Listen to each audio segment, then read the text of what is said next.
Hello everyone, welcome to अक्षर classes. Youth publication के समान अध्ययन के 10,000 topic wise one liners questions में हम लोगों ने ऋग्वैदिक और उत्तर वैदिक तक कंप्लीट किया था। आज का हमारा टॉपिक है 6ठी शताब्दी ईसा पूर्व की राजनीतिक दशा, महाजनपदों का उदय और मगध साम्राज्य। इसका पहला क्वेश्चन है 16 महाजनपदों का उल्लेख कहाँ मिलता है। तो यह कहाँ देखने को मिलता है आपको? अगुंतर निकाय में। कलिंग नरेश खारवेल किस वंश से संबंधित था? तो किस वंश से संबंधित था? चेदी वंश से।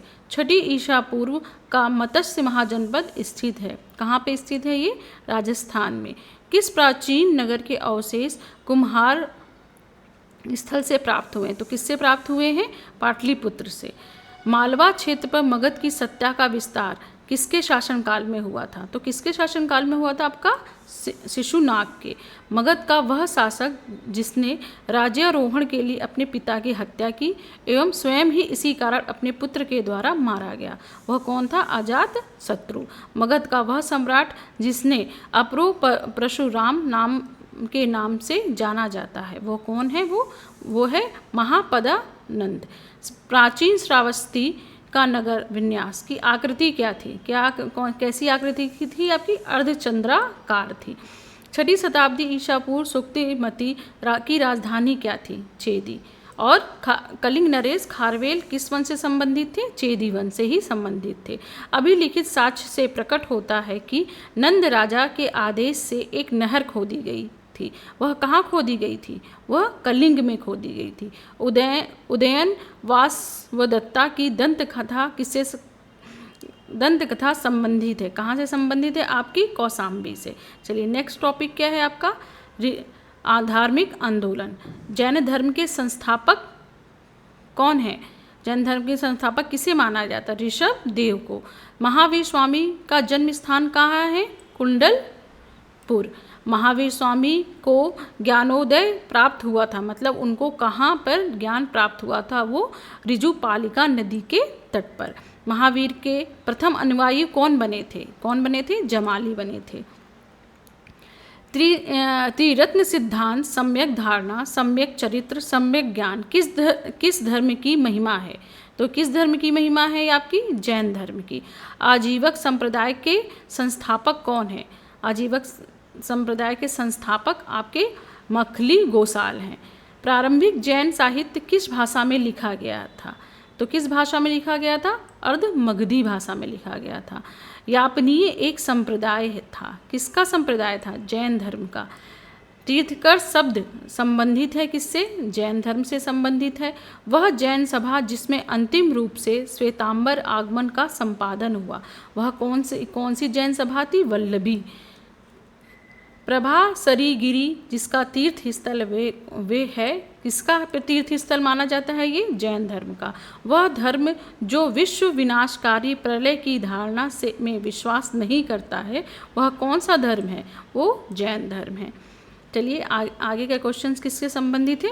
बुद्ध से संबंधित है। तो बुद्ध का जन्म कहाँ हुआ था? बुद्ध का जन्म लुम्बिनी में हुआ था।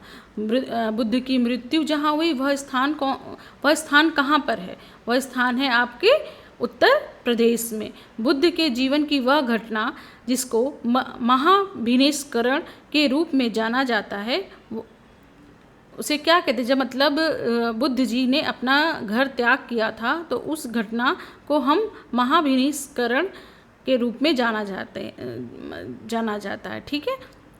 गौतम बुद्ध ने अपना प्रथम प्रवचन कहाँ दिया था? सारनाथ में। सारनाथ कहाँ है? आपके यूपी में ही पड़ता है। बुद्ध के उपदेश संबंधित हैं आचरण की शुद्धता और पवित्रता से संबंधित हैं। भारतीय कला में बुद्ध के जीवन की किस घटना का चित्रण मृग सहित चक्र द्वारा हुआ है? तो ये क्या है? मृग सहित चक्र किससे को रिलेट किया जाता है? प्रथम उपदेश से। धर्मचक्र परिवर्तन किया था सारनाथ में। फिर क्या है? सारनाथ ने अपना प्रथम वचन दिया था। किसने दिया था? महात्मा बुद्ध ने। बुद्ध ने सर्वाधिक उपदेश कहाँ दिए थे? श्रावस्ती में दिए थे। बौद्ध धर्म में भिक्षुणी के रूप में स्त्रियों के प्रवेश की अनुमति बुद्ध द्वारा दी गई थी। कहाँ दी गई थी? वैशाली में। बुद्ध के जीवन में ही संघ प्रमुख होना चाहता था देवदत्त। कौन होना चाहता था संघ प्रमुख? देवदत्त। बुद्ध द्वारा रूपांतरित में अंतिम व्यक्ति कौन था? सुबोध। मतलब बुद्ध ने ऐसा कौन व्यक्ति था जिसको बुद्ध ने दीक्षा दी थी, वह लास्ट कौन था? सुबोध था। त्रिपिटक है बुद्ध के उपदेशों का संग्रह। बौद्ध धर्म में त्रिरत्न इंगित क्या करता है? बुद्ध, धम्म और संघ। ओके। बौद्ध की प्रथम समिति का आयोजन कहाँ हुआ था? अजात शत्रु के शासन काल में हुआ था। संसार अस्थिर और क्षणिक है, यह कथन किसका है? बौद्ध का है। वह बौद्ध ग्रंथ जिसमें संघ के जीवन के नियम प्राप्त होते हैं, वो कौन सा है? विनय पिटक। विदेशी राजा जिसने समुद्रगुप्त से अनुरोध किया था कि उसे भारत में बौद्ध विहार बनाने की अनुमति दी जाए, वह कौन था? मेघवर्मन। ठीक है। बौद्ध गया में महात्मा बुद्ध ने 2 बंजारों को उपदेश देकर अपना उपासक बना लिया था। वे 2 बंजारे कौन थे? वो थे मलिक और तपसु। सप्तपर्णी गुफा स्थित है, कहाँ पर स्थित है? आपकी राजगृह में स्थित है। विशुद्धि मग्न नामक पुस्तक किस संप्रदाय से संबंधित है? वो किससे संबंधित है? हीनयान से। शून्यता के सिद्धांत का सर्वप्रथम प्रतिपादन करने वाले बौद्ध दार्शनिक का क्या नाम था? नागार्जुन। उत्तर प्रदेश में बौद्ध और जैनियों दोनों की प्रसिद्ध तीर्थ स्थली कहाँ पर है? कौशाम्बी में है। बौद्ध और जैन दोनों ही धर्म में विश्वास करते थे कि कर्म और पुनर्जन्म के सिद्धांत सही है। मतलब वह कर्म में और पुनर्जन्म में दोनों में विश्वास करते थे। अफगानिस्तान का बमियान प्रसिद्ध है, किसके लिए प्रसिद्ध है? बौद्ध की प्रतिमा के लिए। देश में मूर्ति पूजा की नींव किसने रखी थी? बौद्ध धर्म ने रखी थी। वह काल जिसमें बुद्ध की खड़ी प्रतिमा बनाई गई है, कहाँ पर बनाई गई? कुषाण काल में के समय में बौद्ध की खड़ी प्रतिमा बनाई गई थी। भूमि स्पर्श मुद्रा की सारनाथ बौद्ध प्रतिमा संबंधित है, किससे संबंधित है? गुप्त काल में। ठीक है। विक्रमशिला विहार का संस्थापक कौन था? ये क्वेश्चन खूब पूछा जाता है। कौन था? धर्मपाल था। कहाँ के स्तूप के उत्खनन से सारीपुत्र के अवशेष प्राप्त होते हैं? कहाँ से? सांची से। वह बौद्ध पवित्र स्थल जो निरंजना नदी के तट पर स्थित है, वह कौन सा है? बौद्ध गया। एशिया के ज्योतिपुंज के रूप में किसे जाना जाता है? आपका गौतम बुद्ध को। गौतम बुद्ध के समय का प्रसिद्ध वैद्य जीवक जिसके दरबार से संबंधित था, किसके दरबार से संबंधित था? बिंबिसार के। बुद्ध और कौशाम्बी जिसके शासन काल में आए उदयन। ठीक है। तिब्बत में बौद्ध धर्म के सुधार में महती भूमिका निभाने के वाले उपाध्याय अतीश किस विहार के प्रसिद्ध विद्वान थे? मतलब अतीश जी जो थे वो किस विहार के प्रसिद्ध विद्वान थे? वो कौन सा था? विक्रमशिला। और विक्रमशिला ही अभी हमने ऊपर पढ़ा। विक्रमशिला विहार की स्थापना किसने की थी? धर्मपाल ने की थी।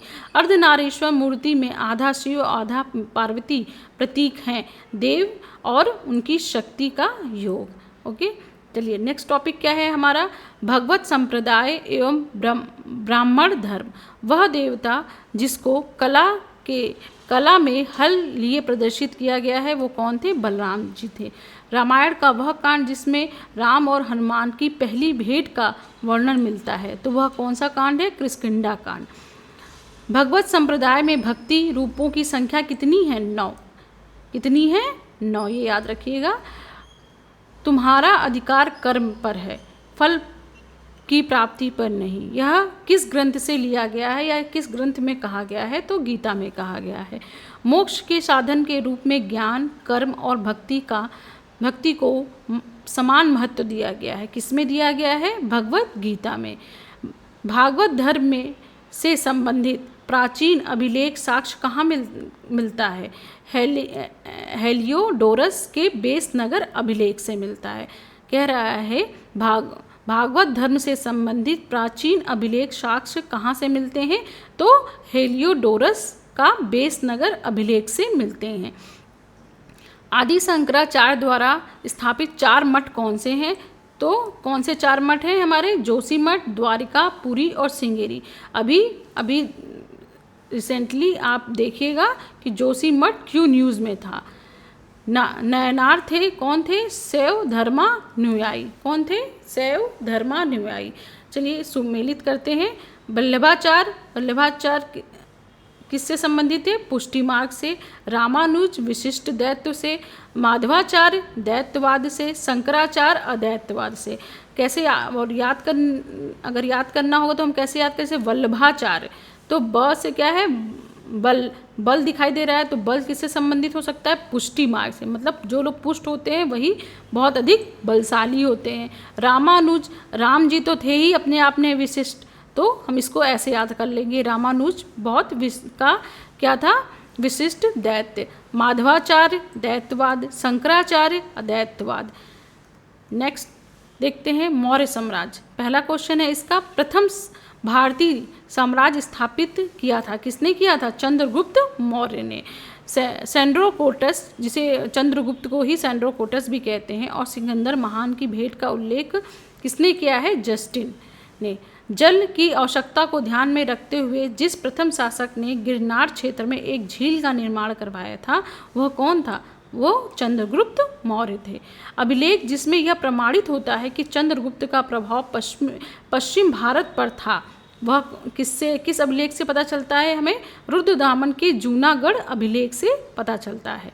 कौटिल्य का अर्थशास्त्र है एक, क्या है ये? शासन के सिद्धांतों की पुस्तक है, मतलब हम अपने क्षेत्र में कैसे शासन करते हैं उनके सारे सिद्धांत कौटिल्य के अर्थशास्त्र से मिलते हैं। किसकी तुलना मैकियावेली के प्रिंस से की गई थी? किसकी की गई थी? कौटिल्य का अर्थशास्त्र। राज्य के सप्तांग सिद्धांत के अनुसार राज्य का 7वां अंग कौन सा है? राज्य का 7वां अंग कौन सा है? मित्र।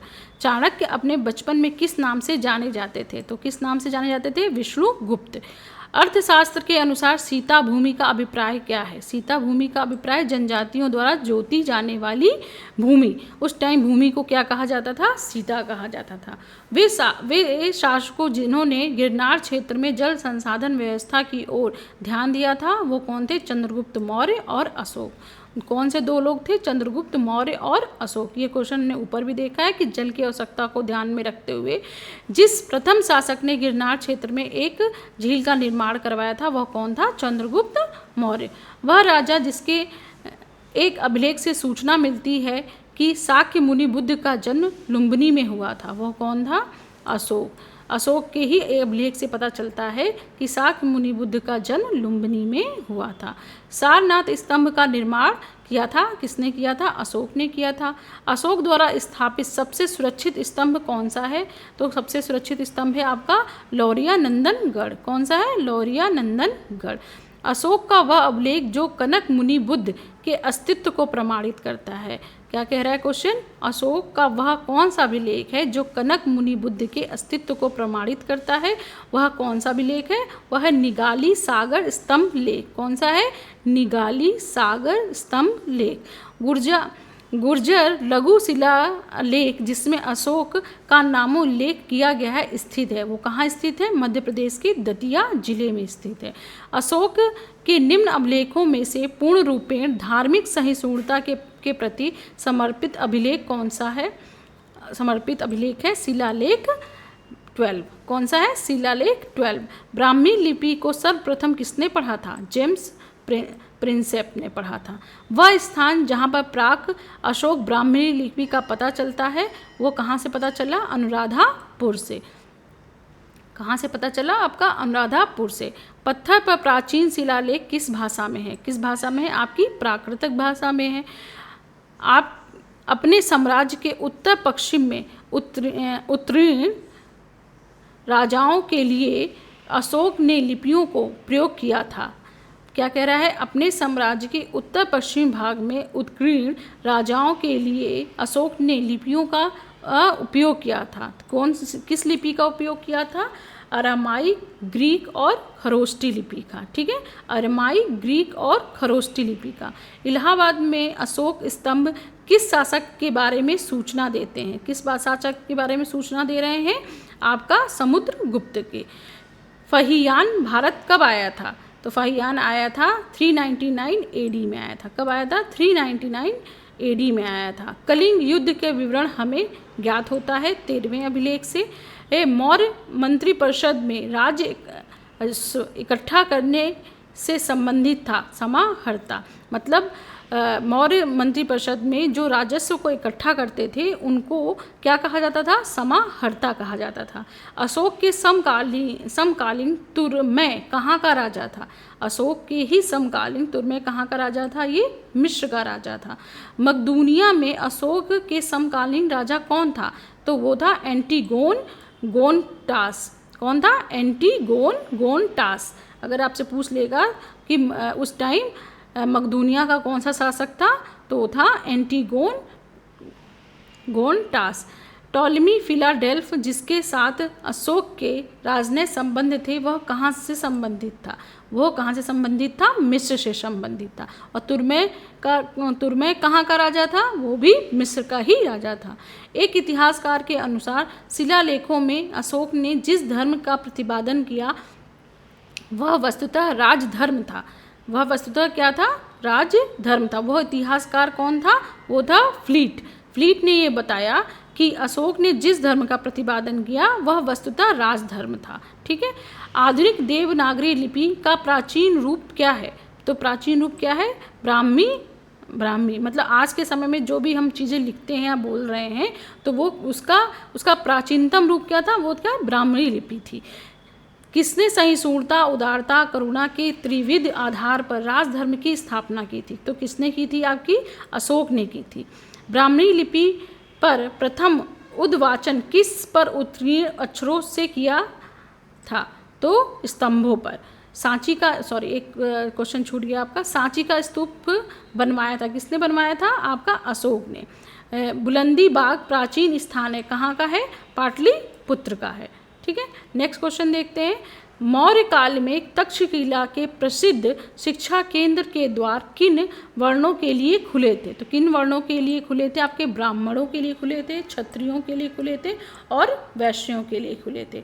मौर्य काल में दंड विधान थे काफ़ी कठोर। कालसी प्रसिद्ध है, मतलब क्या कह रहा है? कालसी किस लिए प्रसिद्ध है? अशोक के शिला लेखों के लिए प्रसिद्ध है। ठीक है। हमारा नेक्स्ट टॉपिक क्या है? मौर्योत्तर कालीन भारत। ठीक है। तो इसका पहला क्वेश्चन है, अशोक के द्वितीय शिलालेख का उल्लेख नहीं है। मतलब अशोक के द्वितीय शिलालेख का उल्लेख हमें कहाँ नहीं मिलता है? सातवाहन का। मतलब अशोक के द्वितीय शिलालेख में किसका उल्लेख नहीं मिलता है? सातवाहनों का नहीं मिलता है। खारवेल के विषय में जानकारी का क्या स्रोत है? हाथीकुंबा का अभिलेख। राजवंशों में सबसे पुराना राजवंश कौन सा है? सातवाहन। मौर्यों के बाद दक्षिण भारत में सबसे प्रभावशाली राज्य कौन सा था? सातवाहनों का था। सातवाहनों की राजधानी कहाँ अवस्थित थी? अमरावती में। कनिष्क के सारनाथ बौद्ध प्रतिमा का उल्लेख की तिथि क्या है? 21वीं। ठीक है, 81वीं सन में। ठीक है। कनिष्क के सारनाथ बौद्ध प्रतिमा अभिलेख की तिथि क्या है? 81वीं ईस्वी सन। बुद्ध का किसके सिक्कों पर अंकन होता है? कनिष्क के। मतलब इससे ये भी समझ में आता है जो कनिष्क थे वो क्या बोलते हैं? बौद्ध धर्म का अनुसरण करते थे। उत्तर और उत्तर पश्चिमी भारत में सर्वाधिक संख्या में तांबे के सिक्कों को किसने जारी किया था? तो किसने जारी किया था? कुषाणों ने किया था। काव्य शैली का प्राचीन नमूना जिसके अभिलेख मिलता है काठियावाड़ के रुद्र दामन से। प्राचीन भारत में नियमित रूप से सोने के सिक्के किसने चलाए थे? तो कुषाणों ने चलाए थे। बिना बेगार के किसने सुंदर झील के जीर्णोद्धार करवाया था? रुद्र दामन प्रथम ने करवाया था। बिना बेगार के सुदर्शन झील का जीर्णोद्धार किसने करवाया था? तो आपका रुद्र दामन ने करवाया था। प्राचीन भारत के साहित्य इतिहास में परिणि और पतंजलि ख्याति प्राप्त नाम है। किस राजवंश के समय में वह फले फूले? मतलब उनका कहना है क्वेश्चन का कि पारणी और पतंजलि जी जो थे वो किसके शासनकाल में थे? वो शुंग के शासनकाल में थे। विक्रम संवत का प्रारंभ कब से माना जाता है? तो 58 ईस्वी पूर्व। महाभाष्य के लेखक पतंजलि समसामयिक थे, मतलब किसके समय में वे थे तो पुष्पमित्र शुंग के समय में थे। विक्रम संवत और शक संवत के बीच अंतर है, कितना का अंतर है? 135 वर्ष का। कितने का अंतर है? 135 वर्ष का। ठीक है, चलिए इसमें सुमेलित करने के लिए क्वेश्चन आया होगा, तो इसका है कि डिमेटियस किससे संबंधित है? हिंदी यूनानी से संबंधित है। ठीक है, रुद्रदामन किससे संबंधित हैं? तो शक से संबंधित थे। फिर गोडोफडीस किससे संबंधित है? तो पहलव से संबंधित हैं। विम किससे संबंधित है? तो कुषाण से संबंधित है। नेक्स्ट टॉपिक है हमारा प्राचीन भारत में विदेशी आक्रमण। प्राचीन भारत में विदेशी आक्रमण में हमारा पहला क्वेश्चन है, हमारे देश को इंडिया किसने संबोधित किया? तो सबसे पहले हमारे देश को इंडिया संबोधित किया था यूनानियों ने। वह हिंद यौ शक जिसने शीशे के सिक्के जारी किए थे। समझ रहे हैं, शीशे से सिक्के जारी किए थे, तो वह कौन थे? वो स्ट्रेटो सेकेंड ने किया था। वह शासक जिसको सर्वप्रथम सोने के सिक्के जारी करने का श्रेय दिया जाता है वो कौन था? विम कडफिस था। कौन था? विम कडफिस था। वह वीर भारतीय राजा का नाम जिसे सिकंदर ने झेलम तट पर पराजित किया था वो कौन था? पुरु, या उसको पौरस भी बोलते हैं। युद्ध भूमि में बड़ी संख्या में सैनिकों को मारे जाने अथवा आहत हो जाने के बाद किस भारतीय गढ़ अथवा राज्य की स्त्रियों ने सिकंदर के विरुद्ध शस्त्र धारण कर लिया था? वह कौन सा राज्य था? मसग। कौन सा था? मसग। ठीक है, नेक्स्ट देखते हैं। नेक्स्ट टॉपिक है आपका संगम युग, जिसमें चेल, चोर और पांडे आएंगे। ये टॉपिक हम लोग नेक्स्ट वीडियो में देखेंगे। Thank you.